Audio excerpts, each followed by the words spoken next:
Welcome friends, इस video में हम विवाह, परिवार, जाति, लैंगिक असमानता, धर्म एवं भाषा इसके बारे में जानेंगे। बोगार्ट्स के अनुसार क्या है? विवाह स्त्री पुरुष के पारिवारिक जीवन में प्रवेश की संस्था है। बोगार्ट्स के अनुसार ये परिभाषा दी उन्होंने विवाह की। विवाह क्या है? स्त्री पुरुष के पारिवारिक जीवन में प्रवेश की संस्था है। हिंदू विवाह के प्रमुख उद्देश्य, विवाह क्यों किया जाता है, उसका उद्देश्य क्या है? उसके हिंदू विवाह के प्रमुख उद्देश्य क्या है? धर्म का पालन, व्यक्ति का गृहस्थ आश्रम में प्रवेश, सामाजिक कर्तव्यों की पूर्ति, शारीरिक और मानसिक व्यक्तित्व का विकास, रति या कामसुख प्राप्त करना। विवाह के उद्देश्य क्या है? उसका क्रम मतलब सबसे पहले क्या उद्देश्य है? वरीयता के अनुसार धर्म है, धर्म के बाद नेक्स्ट कर्तव्य, कर्तव्य के बाद प्रजा, प्रजा के बाद में रति। सबसे कामसुख या रति सबसे लास्ट उद्देश्य होता है। हिंदू विवाह के स्वरूप या प्रकार, मनु के अनुसार हिंदू विवाह के टोटल जो है वो कुल 8 प्रकार हैं, जिसमें से 4 प्रशस्त या मान्य विवाह हैं और 4 अप्रशस्त या अमान्य विवाह हैं। पहले हम प्रशस्त विवाह या मान्य विवाह के बारे में जानते हैं। ब्रह्म विवाह यह सबसे प्रचलित विवाह है। दैव विवाह, आर्ष विवाह, इसमें गाय दान में दी जाती है, और प्रजापत्य विवाह। दैव विवाह जो पुरोहित जिससे यज्ञ वगैरह कराया जाता है, उनके साथ विवाह कर दिया जाता है कन्या का, वो दैव विवाह होता है। ब्रह्म विवाह सबसे प्रचलित होता है, और आर्ष विवाह इसमें गाय जो है दान में दी जाती है। अप्रशस्त या अमान्य विवाह, गंधर्व विवाह या प्रेम विवाह को कहते हैं। असुर विवाह, इसमें कन्या का मूल चुकाकर विवाह किया जाता है। नेक्स्ट है राक्षस विवाह, कन्या का हरण करके विवाह किया जाता है। और पैशाच विवाह, मूर्छित अवस्था में या हरण करके, मतलब मूर्छित अवस्था में जो विवाह करते हैं वो पैशाच विवाह में आता है, और कन्या का हरण करके वो राक्षस विवाह में आता है। ये सभी 4 जो हैंगे ये अप्रशस्त या अमान्य विवाह के प्रकार हैं। ये जो थे अभी तक हमने हिंदू विवाह देखे, अब क्या है? मुस्लिम विवाह के प्रकार है। मुस्लिम विवाह निकाह या साहिद विवाह, जबत या चबाह विवाह, ये सब विवाह के मुस्लिम विवाह के प्रकार हैं। मुताल विवाह, अनियमित या फासिद विवाह, शून्य या बातिल विवाह, ये सभी क्या है? मुस्लिम विवाह के प्रकार हैं। निकाह, साहिद विवाह, जबत या चबाह विवाह, मुताल विवाह, अनियमित या फासिद विवाह, शून्य या बातिल विवाह। नेक्स्ट, मुस्लिमों में विवाह विच्छेद या तलाक। जब विवाह विच्छेद या तलाक, ये भी कई प्रकार से होता है।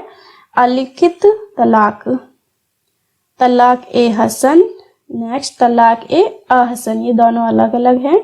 तलाक ए हसन और तलाक ए हसन।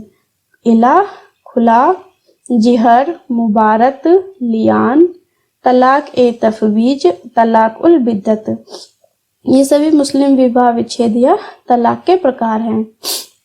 इसके क्वेश्चन किस टाइप से बनेंगे? जैसे कि निम्न क्वेश्चन है, निम्नलिखित में से तलाक का प्रकार नहीं है, मुस्लिम तलाक का प्रकार नहीं है। तो मतलब कि अलिखित तलाक, तलाक हसन और तलाक हसन, ये सभी और 3 ऑप्शन तो तलाक के होंगे, और एक उसमें निकाह लिख दिया जाए या जबत लिख दिया जाए, तो हम ऐसे पहचान लेंगे कि जबत तो मुस्लिम विवाह का प्रकार है, तो तलाक नहीं है ना, इस तरह से। नेक्स्ट, जनजातियों में विवाह, भ्रातक बहुपति विवाह, यह खस जनजाति में प्रचलन है इसका। भ्रातक बहुपति विवाह, बहुपति मतलब एक स्त्री के कई सारे पति, कई पति, और वो पति अगर आपस में भाई हैं तो भ्रातक बहुपति विवाह कहलाएगा, और यह खस जनजाति में प्रचलित है। ठीक उसी तरह एक स्त्री जिसके कई पति हैं और वो पति आपस में जब भाई नहीं हो ना, अलग अलग हो, तो वो अभ्रातक कहलाएगा। अभ्रातक बहुपति विवाह, यानी कि ये टोडा नायर जाति में प्रचलन है इसका। अभ्रातक बहुपति विवाह का टोडा नायर जाति में प्रचलन है। कुछ क्वेश्चंस देख लेते हैं। प्रशस्त हिंदू विवाह की संख्या कितनी है? 8, 4, 2, 1। प्रशस्त हिंदू विवाह की संख्या कितनी है? प्रशस्त 4 है। 4 ही प्रशस्त विवाह हैं और 4 अप्रशस्त विवाह हैं। नेक्स्ट क्वेश्चन, प्राचीन भारत में हिंदू विवाह के कितने प्रकार थे? 5, 8, 4, 2। तो प्राचीन भारत में हिंदू विवाह के कितने प्रकार थे? 8 प्रकार थे, 4 प्रशस्त थे और 4 अप्रशस्त विवाह थे, यानी कि कुल टोटल कितने प्रकार के विवाह थे? 8 प्रकार के। हिंदू विवाह है एक संस्कार है, एक प्रथा है, एक समझौता है, एक आदर्श है। हिंदू विवाह क्या है? एक संस्कार है। हिंदू विवाह है एक संस्कार। नेक्स्ट क्वेश्चन, हिंदू विधवा पुनर्विवाह अधिनियम किस वर्ष पारित हुआ? हिंदू विधवा पुनर्विवाह अधिनियम किस वर्ष पारित हुआ? 1952 में, 1948 में, 1856 में या फिर 1965 में? तो हिंदू विधवा पुनर्विवाह अधिनियम पारित हुआ था 1856 में, 1856 में, 1856 में। हिस्ट्री ऑफ ह्यूमन मैरिज नामक पुस्तक के लेखक कौन है?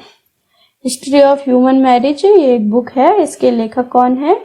वेस्टमार्क हैं, रिजले हैं, गिलबर्ट हैं या सोरोकिन है? हिस्ट्री ऑफ ह्यूमन मैरिज ये बुक किसकी है? वेस्टमार्क की। History of human marriage book है वेस्टमार्क की। हम इसे एक ट्रिक के थ्रू भी लर्न कर सकते हैं, जैसे कि ह्यूमन मैरिज होती है तो उसमें बहुत सा खाना बनता है, बहुत से लोग आते हैं और बहुत से पैसे भी खर्च हो जाते हैं, तो सब क्या हो जाता है? खाना बच जाता है, वो वेस्ट हो जाता है।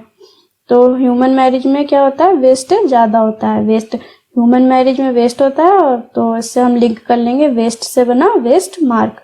History of human marriage book किसकी है? वेस्टमार्क की। ठीक है। पति पत्नी के लिए न्यायिक पृथक्करण की व्यवस्था किस अधिनियम द्वारा की गई? पति पत्नी के लिए न्यायिक पृथक्करण की व्यवस्था किस अधिनियम द्वारा की गई है? हिंदू स्त्रियों का संपत्ति पर अधिकार, हिंदू विवाह अधिनियम 1955, विशेष विवाह अधिनियम 1954 द्वारा, हिंदू उत्तराधिकार अधिनियम 1956 द्वारा। तो पति पत्नी के लिए न्यायिक पृथक्करण की व्यवस्था किस अधिनियम द्वारा की गई है? हिंदू उत्तराधिकार अधिनियम 1956 द्वारा, हिंदू उत्तराधिकार अधिनियम 1956 के द्वारा की गई है। Marriage and family in India के लेखक हैं, एक बुक है marriage and family in India.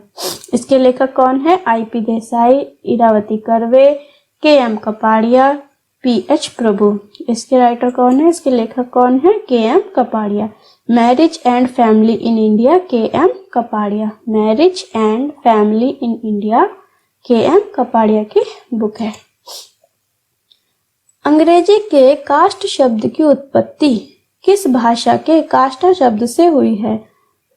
Latin भाषा, पुर्तगीज, जर्मन, उपरोक्त में से कोई नहीं। ये शब्द है कास्टा। कास्टा शब्द जो है ये पुर्तगीज शब्द है, पुर्तगाली लैंग्वेज, पुर्तगीज लैंग्वेज का शब्द है कास्टा। और इस कास्टा से इंग्लिश का वर्ड बना है कास्ट। कास्ट इंग्लिश का वर्ड है और कास्टा पुर्तगीज वर्ड है। नेक्स्ट क्वेश्चन, निम्नलिखित में से हिंदू विवाह का सही उद्देश्य नहीं है। हिंदू विवाह का सही उद्देश्य नहीं है। क्या नहीं है? दहेज प्राप्त करना, पुत्र जन्म, धार्मिक कर्तव्यों की पूर्ति, पुरुषार्थ के रूप में काम की संतुष्टि करना। तो हिंदू विवाह का उद्देश्य पुरुषार्थ के रूप में काम की संतुष्टि करना है तो होता है, धार्मिक कर्तव्यों की पूर्ति भी की जाती है, पुत्र जन्म ये संतान में आ गया तो ये भी उद्देश्य है विवाह का, दहेज प्राप्त करना ये हिंदू विवाह का उद्देश्य नहीं है। तो सही आंसर क्या होगा?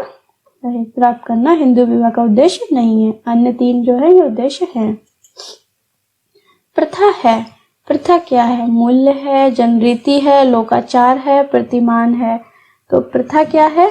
प्रथा है एक जनरीति, लोगों के द्वारा चलाई गई रीति को हम प्रथा कहते हैं। तो प्रथा है जन रीति, जन मतलब लोग, रीति मतलब उनके द्वारा चलाई गई। नेक्स्ट क्वेश्चन, प्रथा को मानव जीवन का न्यायाधीश किस विद्वान ने माना है? प्रथा या जन रीति को मानव जीवन का न्यायाधीश किस विद्वान ने माना है? कॉम्टे ने, बेजहॉट ने, शेक्सपियर ने, बेकन ने। इसका सही आंसर क्या है? सही आंसर है बेजहॉट। बेजहॉट ने प्रथा को मानव जीवन का न्यायाधीश माना है, मानव जीवन का न्यायाधीश। अनुलोम विवाह क्या है?